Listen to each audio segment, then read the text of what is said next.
Of course. Thank you, Brett. Let's get some thoughts now on tonight's debate from syndicated columnist Charles Krauthammer. He joins us now from Washington. Charles, your thoughts?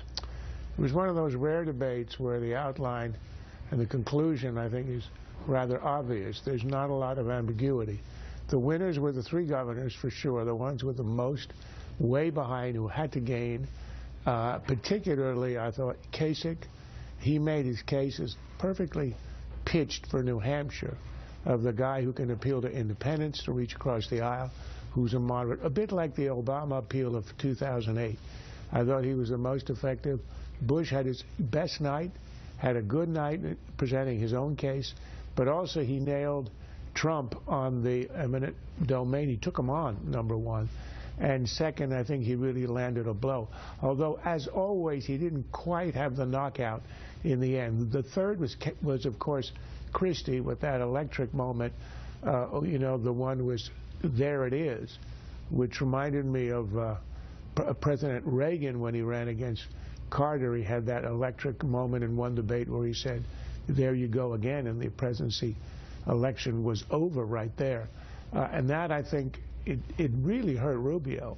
I'm not sure how much it helps Christie, but he did show himself rather well.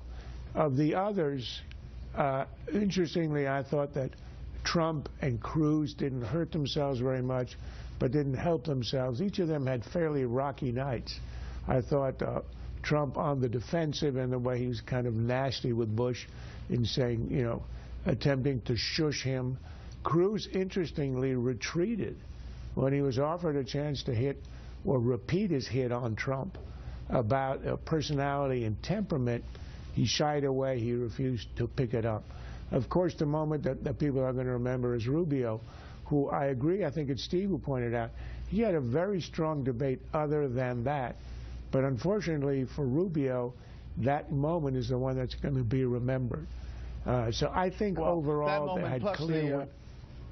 Yes. That moment plus the walkout. That was that will definitely be remembered at the top of the show, yeah. I think. But finish your thought about Rubio. Will it hurt him so much here that it affects Tuesday significantly? I think it will. I think this was a moment when he could have really put away the field. He's had this great momentum. I think this is likely to put something of a break on his momentum. Look, we were at a point where you were getting one establishment figure, Tim Scott, the senator from South Carolina, endorsing him, other governors who dropped out of the race endorsing him, where he could have just started running the table. This, I think, is going to hurt.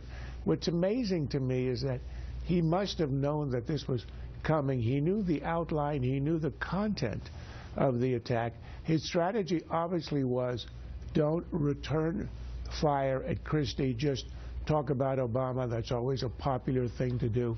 But you don't do it when you've been accused of repeating yourself and giving a canned statement. And there were easy ways he could have answered that question. There's a way to say, I have the most experience on intelligence, foreign affairs. He didn't do it. I think this is going to be the lasting impression of this debate. Okay, Charles, as always, thank you.